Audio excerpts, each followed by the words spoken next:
Бори дигар ассалому алейкум апаҷон. Номи ман Гулшан, 19 сола ҳастам. Мақсад ягон гапи зиёдӣ гуфтанӣ нестам. Танҳо мехоҳам, ки камтарак калонтарон низ моро фаҳманд, ки морам низ дил дорем. Аз синни 13 солагӣ дар ҳар ҷо кор мекардам. Падарам ҳама вақт аз ман норозӣ буд. Дар 18 солагиам маро оиладор карданӣ шуданд. Ман гуфтам, ки розӣ нестам. Баъдан падарам гуфт, ки ту чӣ айбе дорӣ, ки розӣ намешавӣ? Хулос розӣ шудам. Дар моҳи феврал маро оиладор карданд. Баъд аз 20 рӯзи зиндагиамон фаҳмидам, ки шавҳарамро маҷбурӣ бо ман оиладор карданд. Ман 3 моҳ зиндагӣ кардам. Баъдан зулми шавҳарам сар шуду хонагиёи ман гуфтанд, ки биё хона, мо туро нигоҳ мекунем. Дар он вақт ман ҳомиладор будам.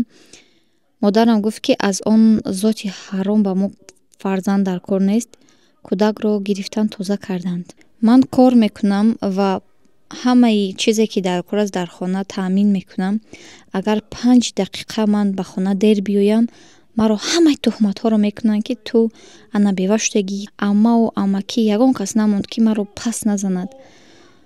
Ҳамин хабарро расонед илтимос ба обуначиҳои худатон, ки ин қадар ҷавонҳоро нашикананд ин одамои пири бадахлоқ.